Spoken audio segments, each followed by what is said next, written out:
of Simpsonville, South Carolina. The Ebb-Tide, by Robert Louis Stevenson and Lloyd Osborne. Chapter 9. The Dinner Party. They sat down to an island dinner, remarkable for its variety and excellence: turtle soup and steak, fish, fowls, a sucking pig, a coconut salad, and sprouting coconut roasted for dessert. Not a tin had been opened, and save for the oil and vinegar in the salad, and some green spears of onion which Attwater cultivated and plucked with his own hand, not even the condiments were European. Sherry, hock, and claret succeeded each other, and the Farallone champagne brought up the rear with the dessert.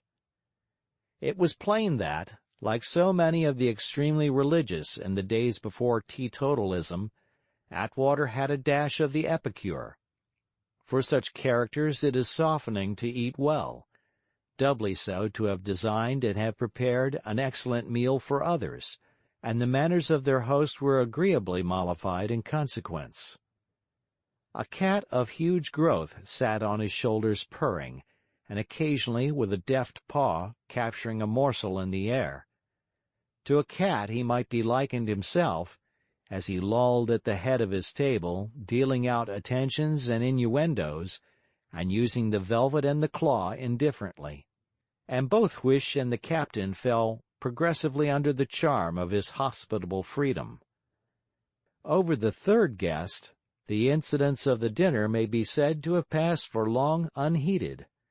Herrick accepted all that was offered him, ate and drank without tasting, and heard without comprehension. His mind was singly occupied in contemplating the horror of the circumstances in which he sat. What Attwater knew, what the captain designed, from which side treachery was to be first expected, these were the ground of his thoughts.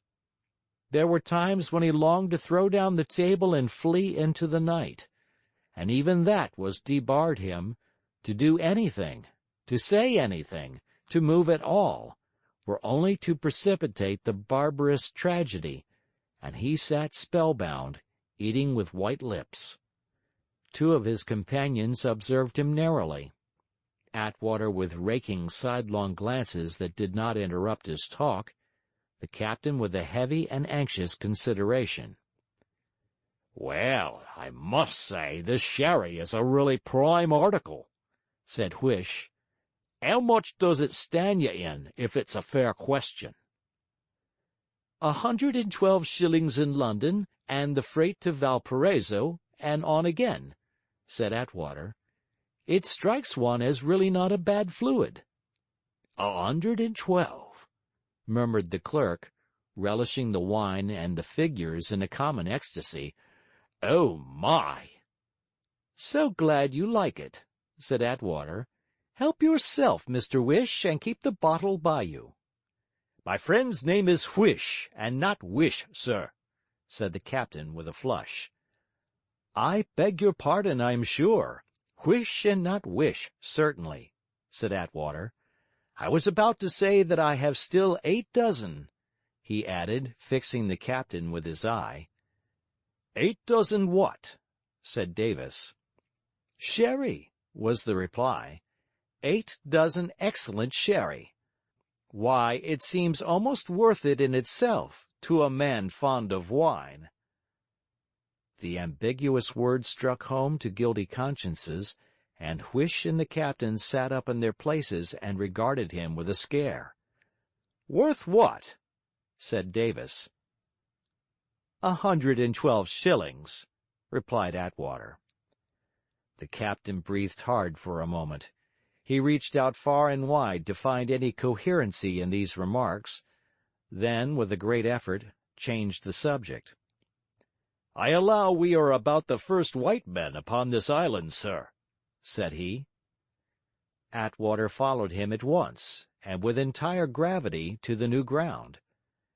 "Myself and Dr. Simons excepted, I should say the only ones," he returned. "And yet, who can tell?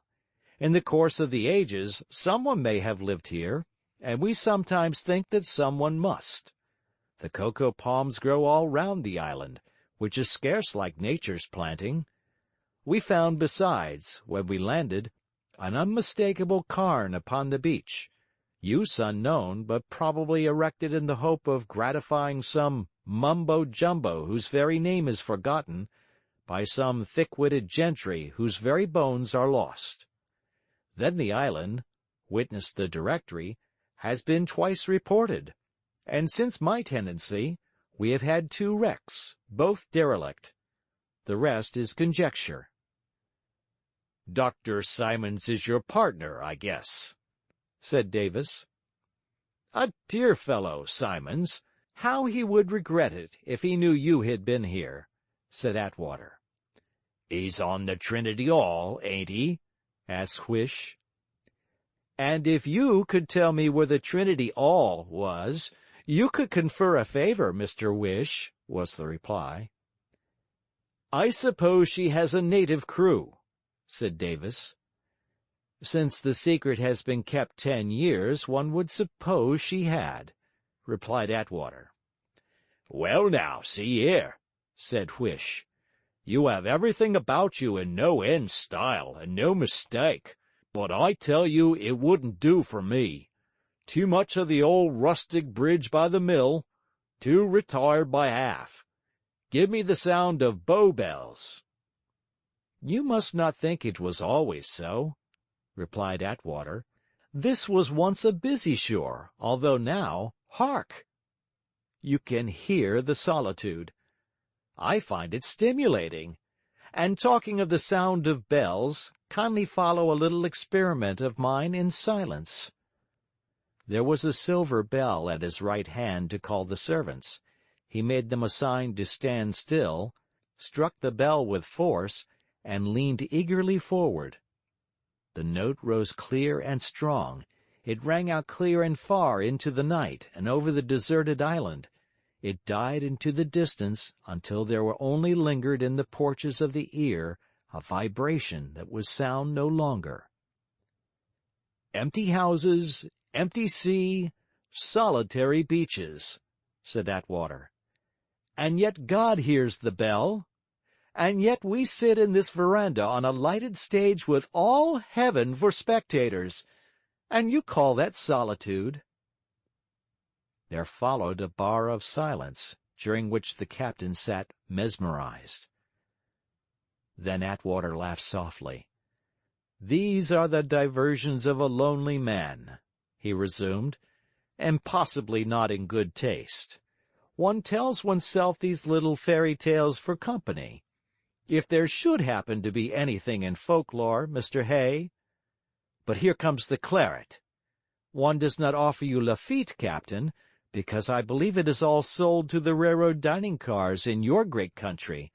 But this Brim Mouton is of a good year, and Mr. Whish will give me news of it. That's a queer idea of yours, cried the captain, bursting with a sigh from the spell that had bound him. So you mean to tell me now that you sit here evenings and ring on the angels, by yourself? As a matter of historic fact, and since you put it directly, one does not, said Attwater. Why ring a bell when there flows out from oneself and everything about one a far more momentous silence? The least beat of my heart and the least thought in my mind echoing into eternity for ever and for ever and for ever. Oh, look here, said Whish. Turn down the lights at once and the Band of Hope will oblige. This ain't a spiritual séance. No folklore about Mr. Whish. I beg your pardon, Captain. Whish, not wish, of course, said Attwater. As the boy was filling Whish's glass, the bottle escaped from his hand and was shattered, and the wine spilt on the veranda floor. Instant grimness as of death appeared on the face of Attwater. He smote the bell imperiously, and the 2 brown natives fell into the attitude of attention and stood mute and trembling. There was just a moment of silence and hard looks, then followed a few savage words in the native, and, upon a gesture of dismissal, the service proceeded as before. None of the party had as yet observed upon the excellent bearing of the two men. They were dark, undersized, and well set up, stepped softly, waited deftly, brought on the wines and dishes at a look, and their eyes attended studiously on their master. "Where do you get your labor from, anyway?" asked Davis. "Ah, where not?" answered Attwater. "Not much of a soft job, I suppose?" said the captain. "If you will tell me where getting labor is," said Attwater, with a shrug.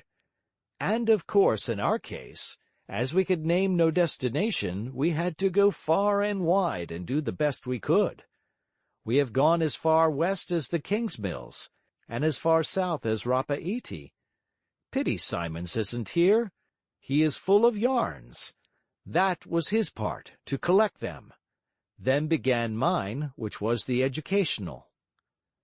"You mean to run them?" said Davis. "Aye, to run them," said Attwater.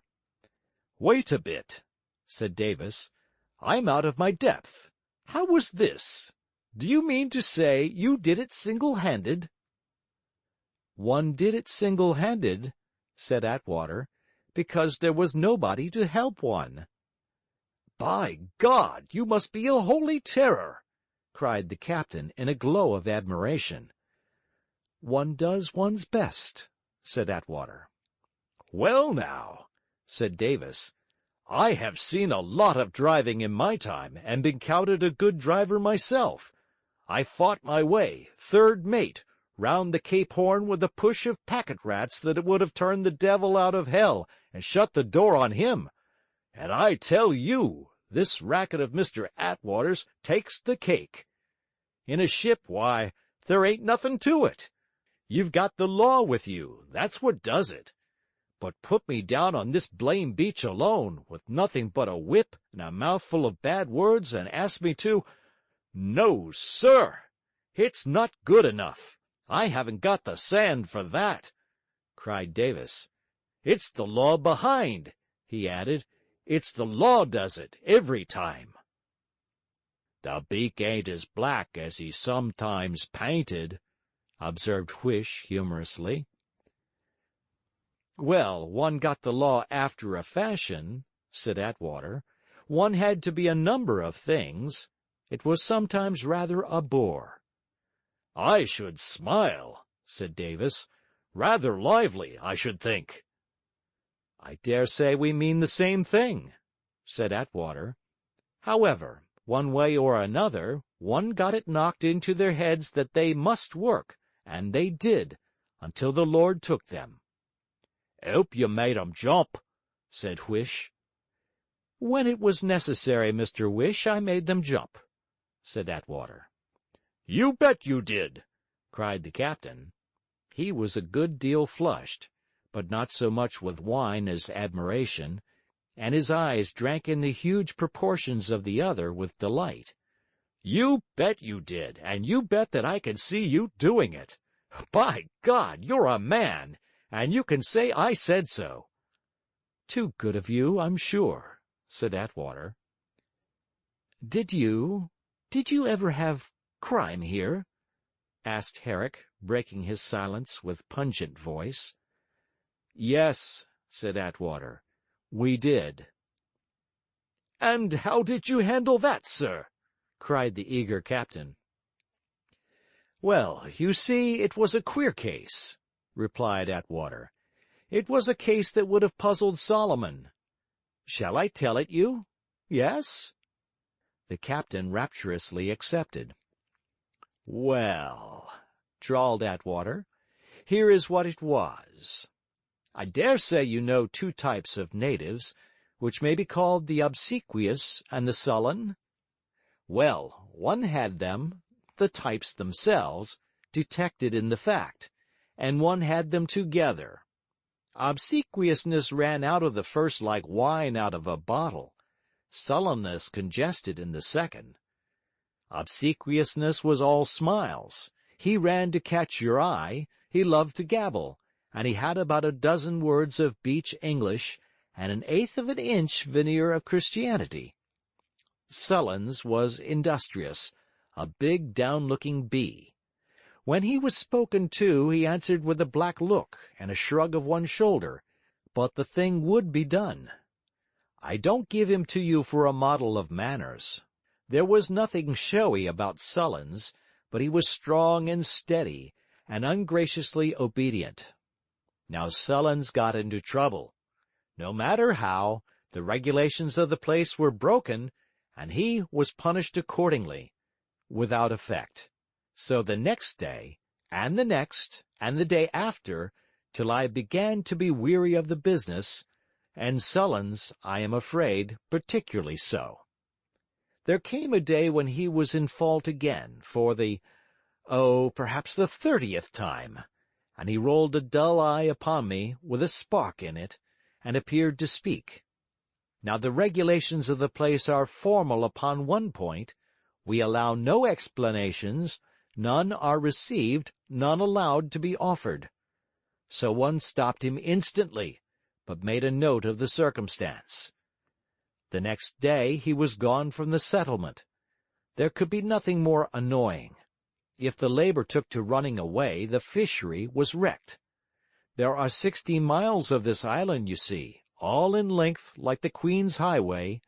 The idea of pursuit in such a place was a piece of single-minded childishness, which one did not entertain. 2 days later I made a discovery.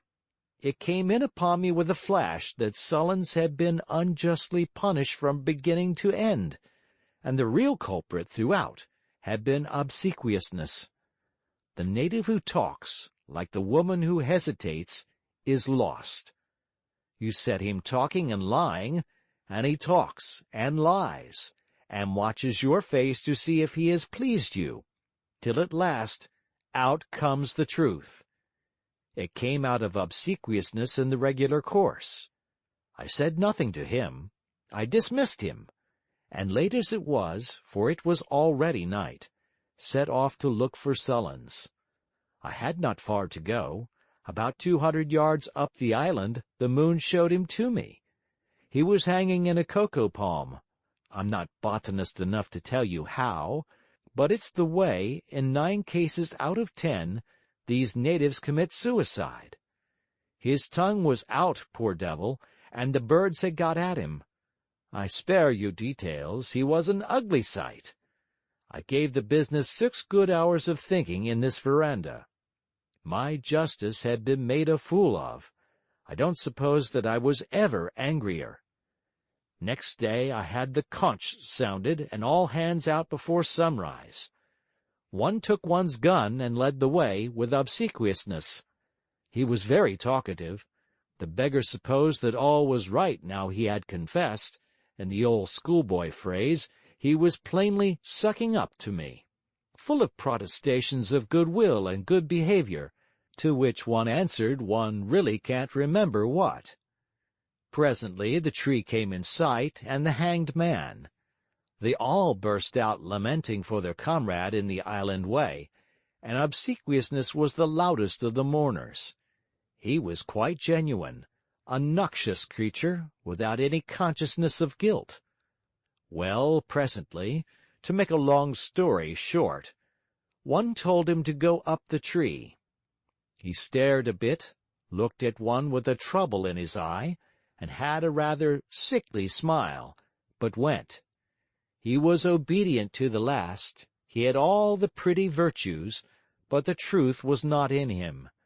So soon as he was up, he looked down, and there was the rifle covering him, and at that he gave a whimper like a dog. You could hear a pin drop. No more keening now. There they all crouched upon the ground, with bulging eyes. There was he in the tree-top, the color of the lead, and between was the dead man, dancing a bit in the air. He was obedient to the last, recited his crime, recommended his soul to God, and then— Attwater paused, and Herrick, who had been listening attentively, made a convulsive movement which upset his glass. "And then?" said the breathless captain. "Shot," said Attwater. they came to ground together. Herrick sprang to his feet with a shriek and an insensate gesture. "It was murder!" he screamed. "A cold-hearted, bloody-minded murder! You monstrous being! Murderer and hypocrite! Murderer and hypocrite! Murderer and hypocrite!" he repeated, and his tongue stumbled among the words. The captain was by him in a moment. "Herrick!" he cried. "Behave yourself! Here, don't be a blamed fool!" Herrick struggled in his embrace like a frantic child, and suddenly bowing his face in his hands, choked into a sob, the first of many, which now convulsed his body silently, and now jerked from him indescribable and meaningless sounds.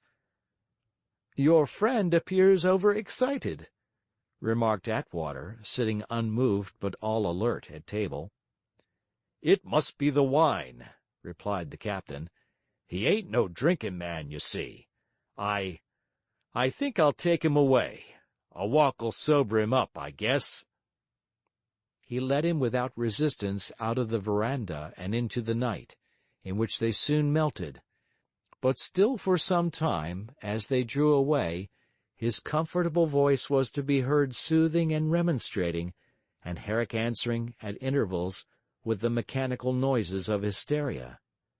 "He's like a bloomin' poultry yard," observed Huish, helping himself to wine, of which he spilled a good deal, with gentlemanly ease. "A man should learn to behave at table," he added. "Rather bad form, is it not?" said Attwater. "Well, well, we are left tete-a-tete. A glass of wine with you, Mr. Whish." Chapter 9